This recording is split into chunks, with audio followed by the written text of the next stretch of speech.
TFA fam, welcome back to the channel. Appreciate everybody checking it out. Today, we're going to be doing another player profile. Today, we're going to be discussing Najee Harris, who is likely going to be a volume monster, and why I think you should be taking him regardless if he's a rookie or not, why you should let go of that fear. Sometimes you just have to release that fear and just be okay and forget about what happened last year. I know you may have taken Clyde Edwards-Helaire and he burned you.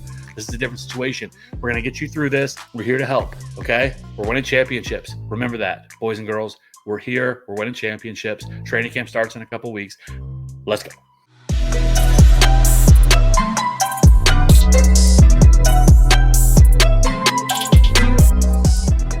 Appreciate everybody checking out the video. Be sure to hit that like, subscribe button for future content. Let's just jump right into it. Najee Harris. If you're not familiar with Najee Harris, running back out of Alabama, he is 6'2", 230 pounds.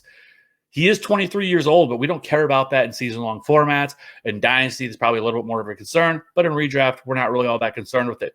He had a 30.9 college dominator, a 13% target share while at Alabama, 3,800 rushing yards, 46 touchdowns, 80 receptions for 781 receiving yards, and 11 receiving touchdowns for his career. His senior season, he had 251 carries for 1,400 yards, 26 touchdowns, 43 receptions on 57 targets, 425 receiving yards, and 4 touchdowns. And he was ultra efficient as well with 962 yards after contact and 69 missed tackles forced, which is second among all running backs last year in college football. Najee Harris is an absolute load to bring down, and he is electric in space. He is somebody that has that short area burst and can make dudes miss, but it can also just run right through you. And where he's not Derrick Henry, because he has that big physical athlete, where he is different is the fact that he is a terrific pass catcher. I mean, over 80 receptions and 780 receiving yards in his college career is very special.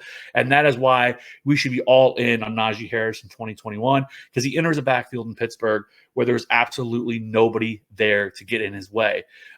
He doesn't have this satellite back like J.D. McKissick or Naheem Hines or even like a Jamal Williams, somebody that's going to get there and that's going to take touches away from him. There's nobody there in Pittsburgh. You have Benny Snell and Anthony McFarland, who, as much as I love, is not going to get the opportunities. That's what they talked about over the offseason that they wanted. They wanted this staple running back so that they could feed the ball, kind of like they did back in 2015, 2016, 2017. The only issue that I see with him, there's a couple of things. One, he doesn't have great speed. He's not somebody that's a burner. He's not a Jonathan Taylor who is going to run a 4.3. That's just not his game. He did not test at all. So we have no testing numbers whatsoever from him. It's a little bit of a red flag of why he didn't do that. But it was probably also smart by his agent by telling him to hold out, because if he would have ran a 4.6 or 4.7 or something crazy like that, which I think he probably ran a little bit better than that. But if he would have faltered, it probably would have hurt his draft stock. So it was smart for him to do. He put up the numbers in college. He didn't really need to do that. The big concern I think a lot of people have with him is a couple of reasons. One, he's a rookie. We'll get to that. Number two is the offensive line. And I'm going to tell you that I'm not as worried about the Steelers' offensive line. And here's a couple of reasons. One, they lost Marquise Pouncey, Villanueva, Matt Filer, and David DeCastro. So this offensive line is completely gutted. Only returning guy is Zach Banner, who only played in one game in 2020. This year, this is going to be a kind of a revamped offensive line. Some guys are stepping up. You have Okafor, who is a 2018 third-round pick. He was not very good, I will say that. 77th out of 89 qualified players whenever he played last year. Kevin Dotson is probably the bright spot they have at left guard. He's a 29th highest graded guard. At center, it's either going to be Hassenauer, or a third-round pick this year, Kendrick Green, who they took in the draft. And then at right guard, they recently signed Trey Turner, who was also graded as the worst run-blocking offensive guard last year for the Chargers. But it was one of his strengths in Carolina, so it was kind of surprising to see him take a step back. Maybe there was an injury. I don't know. And then you have Zach Banner, who only played in one game last year. So the big upgrades this offseason, really, this offensive line, was adding Trey Turner, drafted Kendrick Green in the third round, and then added in the fourth round Dan Moore Jr. out of Texas A&M. So this offensive line, we don't really know what to expect with this offensive line, right? Because it is a completely revamped offensive line. They didn't do what the Chiefs did and added all these big-time pieces to this offensive line. So it's going to take some time for this thing to work out. But this offensive line was absolutely terrible. It cannot get much worse than what it was last year. And like I said, they gutted this offensive line, but they were 32nd in adjusted line yards, 30th in power, 31st in second level, and they were 31st against the run, but they were ranked 4th in pass protection, which was probably a positive for Big Ben, obviously. But we don't really know what to expect from this offensive line this year, and that it needs to be taken into consideration because, one, we're never very good at analyzing the offensive line. Remember last year, everybody was talking about the Rams, and Cam Akers was never going to be able to succeed because that Rams offensive line was so bad. Well, it ended up being a top 10 unit last year. So I try to stay away from that kind of analysis. So it's more of a wait and see for me. So I'm not going to put that much emphasis on it. Now, as for the can he succeed as a rookie, listen, he entered the best situation he possibly could in Pittsburgh. We know Mike Tomlin loves an absolute workhorse.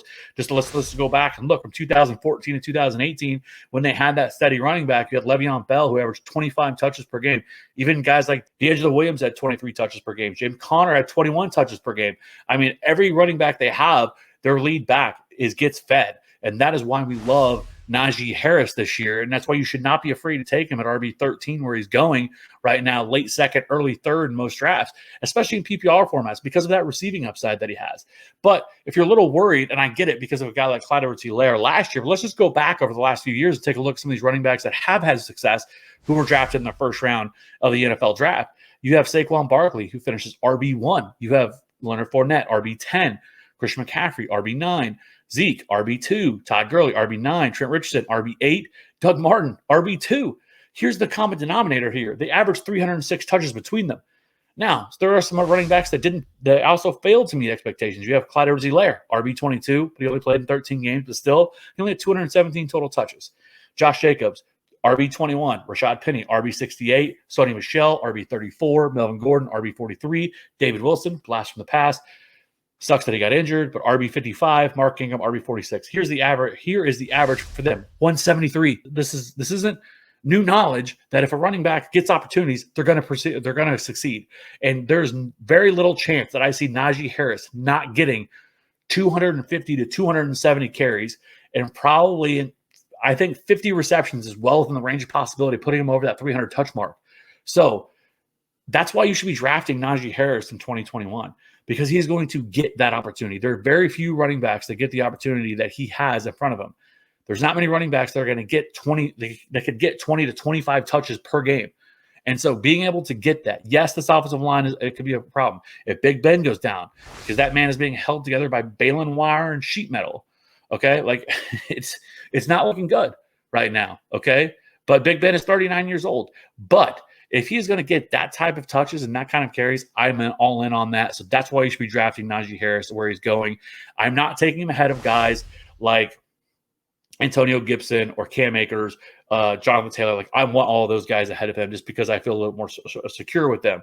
But that's kind of the list. Like give me Najee Harris. I have no problem with taking him as that high-end RB2. You know, if you can get him as your RB2, I think that's well in the range of possibility, especially if you have that 103, 104, maybe you get Saquon there, Zeke, Derrick Henry, Alvin Kamara, whatever is your fancy there. And I think you come back on the, when you come back around at the beginning or the late second, if Najee Harris is sitting there, I'm taking him all day because of that upside that he has, because it's very hard to find running backs past him that has that kind of touch opportunity and that kind of success, especially in the receiving game. I want that. So draft Najee Harris with confidence. I think at worst he has RB2. I think his floor right now is probably RB15 to finish this year. But I think his ceiling is like RB5, RB6 territory. I don't think he has RB1 in him, but I think RB5, RB6, RB7, because of that opportunity he has, is well within the range of possibility. So let me know in the comments below. Let me know, where are you taking Najee Harris? Where do you feel comfortable taking him? Are you going to take him at that RB13? Are you too scared? You have that little PTSD from Clyde Edwards-Helaire last year. You took him early, and now you're kind of scared away. Let me know in the comment section below. I appreciate everybody checking out the video. I'll catch you on the next one. Peace.